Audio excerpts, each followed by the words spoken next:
What's good? What's hood? It's your boy Street, baby. And this is my first podcast. Yeah, yeah. For sure. For sure. For sure. This is my first podcast. A little bit about myself. I'm just a street nigga that made it out the trenches. You know what I'm saying? Turn my life around, trying to switch it up and do something different with my life. And I'm just trying to dive into this little podcast and shit, right? Today we're gonna go over the No Jumper interview with Shawn Cotton. If you don't know who Shawn Cotton is, he is Say Cheese. You know what I'm saying? He the person that runs Say Cheese. And this is his interview about Charleston White. All the content that we did that's super exciting for us this weekend is like stuff that you probably wouldn't do because this is kind of like territory that you've already covered over the years. Like what? Like obviously like you've done, well, I'm sure you've done Maxo and like, Nah, I've never done a Maxo. Really? Oh, okay. Well, like I've been a Maxo fan like for years since he dropped like the Lewinsky joint like years ago. Like, right. Like I've been a Max. We just never did it. Like I don't know if I don't know. Like I don't know if it's back. You think he might be a hater? No. Definitely not a hater. Like been around him for sure. Like we converse when it's time to converse, but I don't know if like somebody on his team. I don't know if it's a team thing, but we just never did it. It's also like you want to wait for the right moment. Nah, we've had a lot of nice moments like where it would be a good interview. But Maxwell's one of them ones. Like he's definitely like a Houston OG. Yeah. Like he got the hood, he got the street guys, definitely. And then he got the skaters too. He looped it in with the sound. Yeah, at that time he was like the one Texas gangster that fit in with the Playboy Cardis and the Fathers and the Lil Pumps. Yeah. He said that he's like, damn, Adam had Lil Pump opening for me. Yeah, I'm like, I'm not even remembering this anymore. But yeah, Maxo understood it, but we just never got one in. I don't know what it is, but I love what Maxo has done though for sure. But what else though? Like we did a little CJ Casino last night. Yeah, I assume you done him back in the day. Yeah, plenty of times, but like right now it's like a gray area because the Yayo shit. Yeah, and I'll post me and Yayo are in business. You know, Yayo's your artist. It is seemingly becoming the podcast debate of 2025. I've got him a bag. I got Yayo crazy bag. I don't like saying people are my artists because he's really his own artist. I just heard it go Yayo in the past like 2-3 months. I just know he got beef with Sauce Walker, and you know what I'm saying. He popped out on No Jumper. That's really all I know about him. Artist. But so is that Yayo saying, "Hey, I don't want you to with my ops," or is that you just feeling like it would make you look weird? Because I still fuck with Sauce Walker. It's nothing nobody can say about Sauce, bro, that make me stop fucking with him. It's nothing nobody can say about Yayo to make me stop fucking with him. I fuck with both of them, like. But CJ, we just like it's like a love-hate thing. Like he'll get on the internet, go off on me, and text me, go crazy on me, FaceTime, go crazy. So it's just like a gray area. But I don't see that right there tells you a lot of this internet shit be fugazi and playing. You know what I'm saying? They do this shit together for the views and shit. They be planning beefs and shit. Not with him. That's just the time being as of right now. It has nothing to do with Yayo. I think like a lot of people, myself included, Vlad included, over the years have realized that if you really want to be the guy producing the most content, that you gotta kind of just let the rappers talk about you at a certain point and just be able to take them back. And once they're done, like, all right, you want to do another interview? All right, cool. Exactly. Cool. Yeah, but I have nothing against. But you know, with Yayo and him got going on, like that's like real Fort Worth shit. But I don't know, but Sauce, I fuck with Sauce. Like we came up together. Like when I remember meeting Sauce in Austin, he ran up on me. Like Sauce, the most confident person.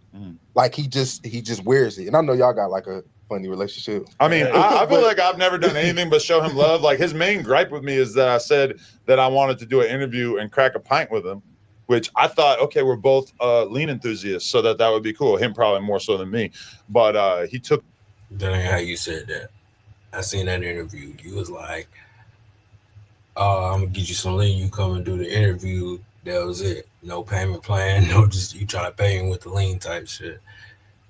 It as more like a racialized thing of like that I didn't respect him, which is like, bro, like if you wanted to negotiate a fee, we could have done that too. I was just talking about the pint. That's on me. Yeah. I would have started off with the money, and then I would have been like, oh, we could sip some lean too.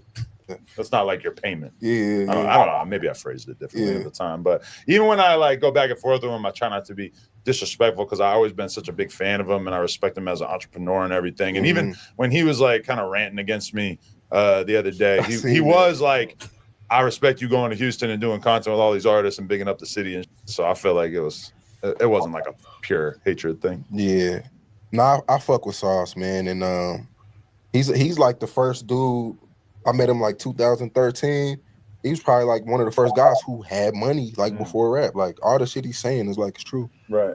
So wait, how did you actually meet Charleston? And did you have the vision for the fact that you guys were going to have this sort of long-standing content relationship? I was in the bed with my girl, and he used to go live on Facebook every morning, driving his car, and the PS5 came out, and he was mad at everybody for buying the PS5 because at the time he said he was broke, so he was just mad at everybody. I'm gonna point this out. The first time I ever seen Charleston White on my Facebook, it was back when he used to just do comedy skits on Facebook, and he would always be going off on Boosie, talking about Boosie's case and how Boosie got off, you know what I'm saying, in his situation, and he would just always be going in on Boosie. I never knew who he was though, but he was always talking about Trumps too, and this is the time period that he's talking about. Everybody buying the PS5. He said he couldn't buy one for his son, so he started going off on everybody. And I told my girl, I said, I'm gonna make this guy rich. Really? I'm a creative player. Like that's like. And at this time, he had no followers. Like how he was known. He was known in the city for sure. Like he was already doing his thing. I ain't gonna come in and act like he was just a bum on the street and I just turned him up. But I did turn him up. But he already had the formula down. Like he already kind of semi understood the internet. So I told my girl, I said, I'm gonna turn him up. And then he used to put his number all over the internet. And he definitely did have his own shit going already because I didn't even know who he was, and I had him on my Facebook, and I would see him posting and talking shit, and just I think he used to perform at comedy clubs too. And I had texted him. I said, "Yo, this is Say Cheese. Like, let's do an interview." And he didn't hit me back. So I'm like, damn. And then he was still posting on Facebook. So I had called him one day. He didn't answer. Then I texted him. He finally got back with me, and then we did the interview. And did it go nuts from the first one? Did. He probably thought this shit wasn't for real because, and then there's number on Facebook. Anybody could be hitting him. It didn't. I knew it would took 3 tries. Really? I knew. I didn't pay him. He pulled up with Dewberry, and that interview didn't go up because the audio up. So we did it a second time, and then he said like Nipsey and George Floyd. He had said some that kind of got a little traction, and then he went at Gilly about the Lil Uzi Papa Corvette. Yeah, since before this whole YouTube shit, Charleston White has always talked shit about niggas and rappers, and just he's always been like that. That's real shit. That ain't no skit. The Corvette. And you never had any kind of communication about what he was going to talk about in the interviews? It was just whatever he felt like saying? Nah, like nothing scripted, nothing planned. And then at the time, I think I still wasn't paying him. And then Vlad had paid him like $2,500. And then I was like, shit, like, let's do whatever Vlad gonna do, I'll double it. Cause like, you know, like we tight now. Do you have any idea how many you've done with him at this point? Dozens. Charleston's made over $1 million with me. Really? Yeah. Oh, like each interview. $1 million of interviews on YouTube, bro. $1 million, bro. I just seen Charleston White on Facebook like 4 years ago doing this shit for free, bro. That's motivation. I'm giving him from 75 to 10. Really? But his interviews do so good. I don't mind. But you used to cut up into clips and then drop the full thing, and now you kind of just drop the full thing. I like this interview because you giving game. Yeah. I've always been curious because I've seen you go back and forth a little bit. Because interviews do more money in full. You think that overall that makes you more money? Yes, it does. Really? You got to add the. This is one of the main reasons why this is my first video, because I'm trying to soak up all the game that I can get on this shit. and I was just doing my research, and it just happened the way I feel like it happened the way it was supposed to. Ads in. Yeah. I don't want to give away too much game. Yeah. Add the ads in every minute. But that's how I know I'm disconnected, because I haven't had to add the ads in myself in a long time. And the other day I'm talking to Trap Boy Ross, and he mentioned like, well, the real, like, yeah, you can monetize, you could do a mid-roll ad at 8 minutes, but if you get it to 12 minutes or 18 minutes, then you can get 2 in or whatever. And he's like telling me like exactly, like, he's thinking about the length and how many ads. Because I'm like, I ain't thought about that in so long. I'm looking at 1090 Jake, and I'm looking at the Trap Boy Ross's, and I'm like, how the fuck is Trap Boy Ross getting money and he's only doing 4 interviews a year type shit? Remember when he used to rarely do? Yeah. But it makes sense now because you're making more money in one chunk, and then you can still break it down afterwards. Well, that's what he's really smart with, is he'll make the video so that he can cut out the chunks and put it on the second channel. But then, I was looking at his channel, and like he'll get 5-6 million views in a month. The reason why Charleston Ross gets so much attention is because he got that, foreigner voice, and he's doing commentary on the hood and stuff, like it's like the crocodile hunter or some shit in the wild, and he's doing it for niggas in the hood, and it all goes together on the documentaries, and people take to that, they gravitate toward it without putting anything out. Your workflow is important to us. Please wait indefinitely.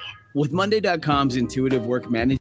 So his back catalog goes crazy, which is something that is probably better than the interview. Yeah, because it's like he does more like a dinner documentary type of format. Like, people just go back to it over and over. Yeah. I always wonder, like, would Vlad start doing full, because it makes more money. I mean, he does clips and then full, but then he also has the membership. Same thing with us, where it's like he's trying to get people to give him $5 a month, and then they can get it. Membership? He has more than us, but he's been doing it for like 5 years. It's definitely decent. I can see it growing and growing. Like he told me how much he was making from it, like the first month, and then I never asked about it again for like 4 years. And then I asked him about it, and I'm like, oh, okay. I probably should have been doing this from the first time you told me about it. Okay. 6 figures, didn't we? No, but it's still like solid, And it's like having money that's consistent and doesn't depend on you doing a million different interviews and getting a million different clickbait headlines and whatever. Like that's gotta feel pretty good, Yeah, damn. But yeah, with Charleston, Charleston makes a pretty big bag with interviews, and I mean, now he's doing the Aiden shit. Aiden's giving him like 30 grand. Like he's streamers the game up. Man, they got money just falling from the sky. It's not correlated to anything. Would you stream? Not like that. Would you? If it made sense. I mean, we stream like the podcast a little bit, but it's like I only got so much time in the day. I don't know. Yeah, I can't do 8 hours a day. Yeah. Hey, look, I can't either, but you gotta start somewhere. You feel me? And then I don't want to do no scripted either. And then that 8 hours, the 8 hours of you sitting in front of your computer reacting to shit or whatever is like, it's cool while you're doing it because you're getting donations, whatever. But it's like that has like the worst replay value of anything. It does, versus interviews or documentary type stuff. People go back to that, but nobody's really trying to hear. Oh, I wonder what Adam was thinking about a year and a half ago. Exactly. Yep. Okay, so you just saw the clip. So yeah, that's that. Y'all like, share, subscribe. I appreciate y'all for rocking with me. More to come. Street Baby out.